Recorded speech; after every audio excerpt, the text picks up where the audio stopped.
Lately, we have been really favored, I guess you could say, with a very large offering of new multi-tools.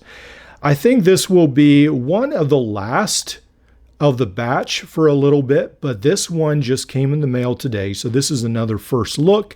Also a comparison to its corresponding counterpart. This is the Dakoyu 16-in-1 multi-tool. Now, I really like this company because the owner is upfront and he'll just tell you things about the tool. For instance, he sold the Swiss Tech anniversary tool and he said, a lot of people don't like this. Don't buy it if you don't like it, which I thought was rather brave to say. Now, this tool right here has some really fantastic options. Price point, weight, also tool set, sort of. Those are three of its really strong suits. Now, with overseas multi-tools, one of the bane of their existence, I guess you could say, is weight. I think what they've tried to do is they've tried to use cheaper material and to get some of the same performance out, not have breakage. They have strengthened the frame so much that it is over heavy. Now, with this one, it comes in at around 7.3 ounces. Now, if we change this up, I think I went past it. There we go, to grams. Comes in at 200, somewhere around 217 grams. Now, can you think of another tool that is similarly weighed? So when we have the Leatherman curl, comes in at 200 grams. When we talk about, whoops, went past it again. If we talk about ounces, comes in at 7.1 ounces. Very, very comparable in weight. Now, this tool right here comes in around $22 right now. It seems like you can get it for a little bit more, a little bit less, but somewhere around the $20 range, which is, that's an amazing deal. One of the things I've just been really impressed with how smooth the action is. These are locking right here. We have the knife on the outside. We have the saw as well. Now with this one, you have the pocket clip. Pretty nice pocket clip right there. Then you do have just the two options as well.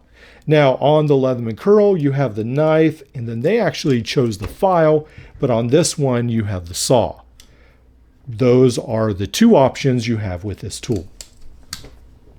When we open this up, we have a really nice set of pliers. So these are the two plier heads we a lot of times see on these Leatherman inspired tools. This is more your Leatherman free inspired plier head. This actually is more your Leatherman wave inspired plier head. It will be a lot more like the wave. With this, you do have the replaceable cutters, whereas the curl you do not. The curl does come to a finer point. Now, one of the things you'll notice about this is they have this huge gap at the bottom, which is that's unfortunate. That is, it seems like some of the new design of these tools. I really appreciate it if you would like and subscribe. Comment below. Thanks. So with this tool, we've talked about that gap at the bottom. It always makes me curious, will it really affect the tool? Is it that big a deal? Or are we just making too much out of it? Actually, that worked pretty good. There we go. There's some more. Let's see how it looks, the cutters. Actually, cutters look pretty good, actually. Let's do a couple more. Now, these do not come with extra cutters. Now, I have the ones on the Signal clone that I think actually should work. Man, these are just shooting these all over. Again, you probably hear the ricochet. I hope it doesn't hit me. All right. So we've cut, what, 6, 7? Try to get this to focus right here. Seems to work really well.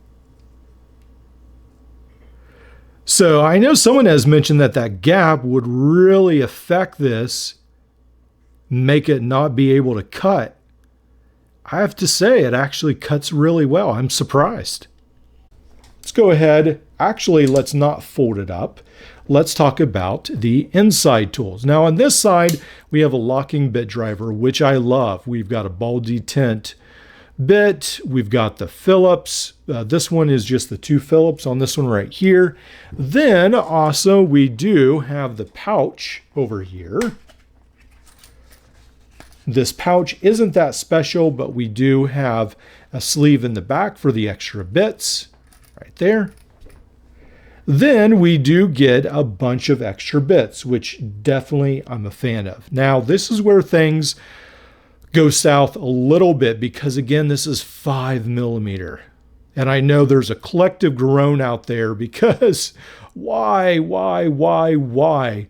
But the powers that be, I guess, wanted to fit this in a smaller frame or thought it'd be a little bit cheaper. Now, I don't think it's the end of the world that the bit kits are 5mm.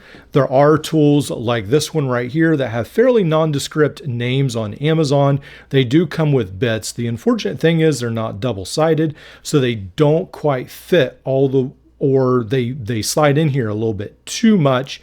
They do work to some extent. You could always put a magnet underneath. Now, the other tool, if you haven't seen this one yet, is the Dakoyu. This is the signal type clone right here. This also uses the 5mm bits, and it comes with a kit as well. So these 2 tools right here, actually you could buy both of them, use a bit kit rather for either one. That might be a good option for these tools. What we have right here is a can opener. We've got the wire stripper as well right there. We do have the awl with the eye right there. We do have this screwdriver with a file, which doesn't make a bunch of sense, but that's what we have. Then we do also have this bottle cap lifter, the screwdriver as well. All in all, I don't think it's an awful toolkit. I'm not a fan of this file on the screwdriver. I think they need to have a smaller file or something else. But the rest of the kit I think is pretty good. I think this is a really good minimalist tool set. Think of the Leatherman Bond, the PST. Obviously, it's not quite as light as that, or even the curl. Now, with the curl, you do get a set of scissors on the inside. Do get some screwdrivers. The awl, you do get the Leatherman bit driver. So the big thing you're missing really on this tool is a small set of scissors, which I think would probably be a better option than adding this screwdriver file option. We'll see, maybe in the future they'll make that. I don't know. But as it is, I do think it has a pretty compelling kit, especially for $20. The Bond is $89. A big difference. So that's around 60 some dollar difference right there between the two. This one is about $69 cheaper.